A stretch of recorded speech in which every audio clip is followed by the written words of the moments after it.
My name is Josh Beatty. I'm the founder and CEO of Around. I'm here with Chris Iles.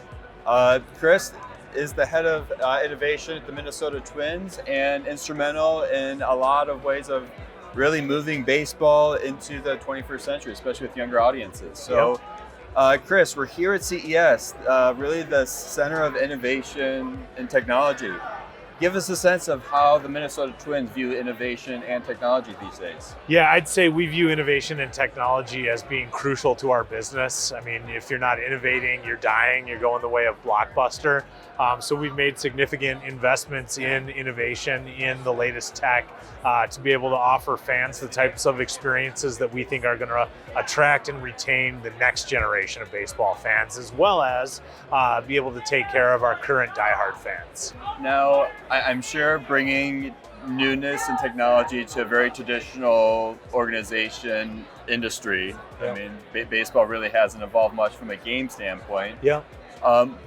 What are the challenges in kind of trying to pursue that? Yeah, it certainly is not without its challenges, as you and I have experienced together on this journey with Around. Really, I would say the biggest challenges are resistance to change, which is nothing new. That's something that you and I, as innovators, have had to deal with our entire careers. And I'd say the other challenge is really breaking through the clutter. A lot of technology is a very busy space, so really being able to filter the opportunities into things that are meaningful and actionable is one of the bigger challenges that I deal with. When we first started talking, you were saying that the Twins aren't just competing with other sports; you're competing of all of entertainment. Yeah. And you're bringing a lot of that entertainment to the game itself. Can you give us a couple examples of what you've done the past season that has really shown that their entertainment can be had in different ways in stadium? Yeah, absolutely. I mean, first and foremost, we never want to alienate our diehard season ticket holder fan that is there to watch baseball, that's there to count balls and strikes, and is there to keep score on paper. I mean, we're never going to do anything to alienate that group of people. Yep. But at the same time, I view baseball as a choose-your-own adventure. I mean, it's a long game. And there is a lot of attention to be lost throughout the course of a long game. So anything that we can do to, grab someone's attention, in particular a younger fan who might not be interested in, the mechanics of a curveball, if we can do things to be attracting and retaining their attention, then we need to be doing that. Because that's what's ultimately going to make them blossom into a lifelong fan. So one of the things that we did last year was partner with you to introduce the world to shared augmented reality and really an experience that has never been seen before by humankind. And so these types of experiences that we think are supplemental to our game, they're not distracting from the game. A young fan is still watching to the game. We view it as being additive to the overall game experience. They're still paying attention to what's going on the field, and we think ultimately going to deepen their engagement with the game of baseball and with our brand as the Minnesota Twins. So that's one example. I would say one of the biggest examples that I'm personally really proud of, to have partnered with you to launch that last year. Another one is with another company here at CES. Edge Sound Research is doing some incredible things in embodied audio, which is a net new technology for the world, similar to yours. And we did a really cool activation with them that we continue to develop. And so those are the two that really come top of mind. Let's talk a little bit more about Techstars, because it's interesting. A big company trying to be innovative is, Yep. I think that every company here has an accelerator, an incubator, but you guys have shown a successful way to really integrate that with the business and the community. Yeah. Talk a little bit about that process, what that program looks like, and how you see it evolving. Yeah, so I guess I'll start out by talking about why we're doing the accelerator, and it's really three reasons. One, it's a branding play. We're trying to be the most innovative brand in professional sport, and you don't get to do that without playing in the innovation space. So that's one reason we're doing it. Two, it's a culture play. We're trying to infuse innovation across our culture, and what better way to do that than by giving employees at all levels of our organization access to the innovative thinking style and entrepreneurial spirit of guys like you, the startup founder.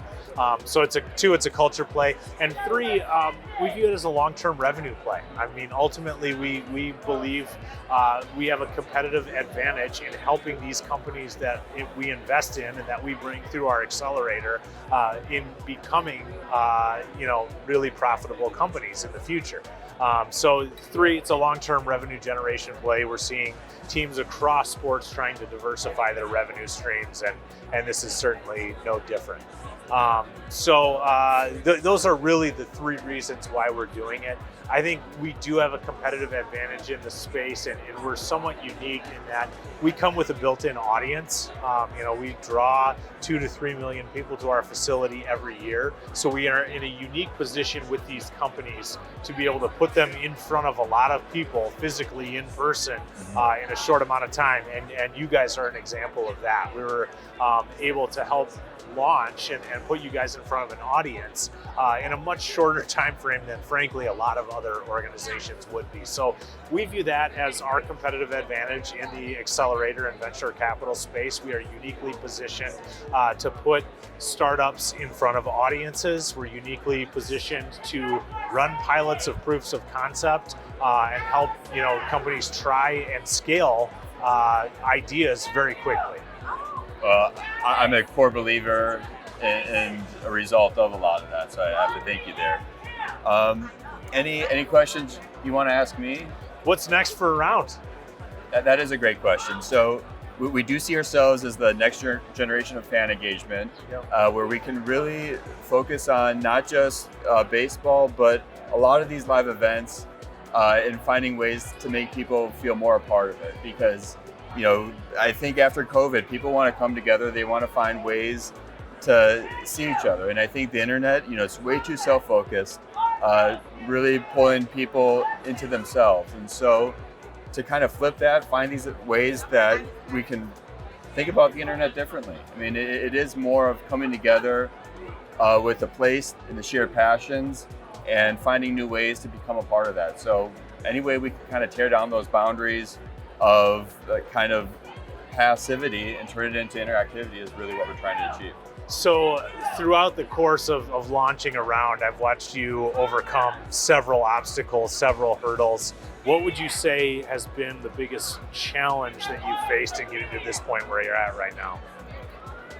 Well, I think sports come from a very traditional space. Yeah. And when you have an innovative idea, it gets people nervous. And so how do you balance that nervousness with the understanding that it actually is excitement?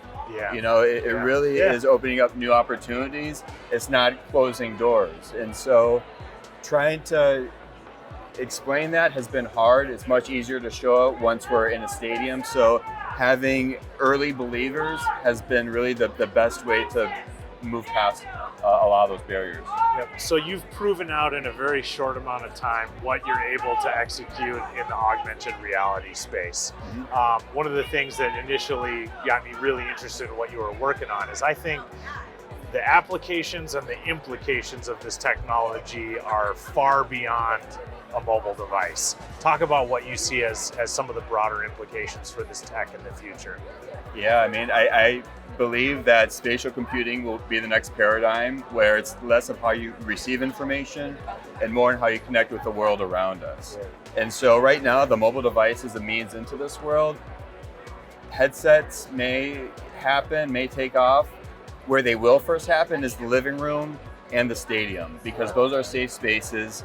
They're places that people are open to stimulus. It's not going to be walking down the street. People don't want stuff thrown in their face. So it's finding, those interesting places that this innovation can really start to accelerate and really draw people into entertainment, so they end up taking ownership.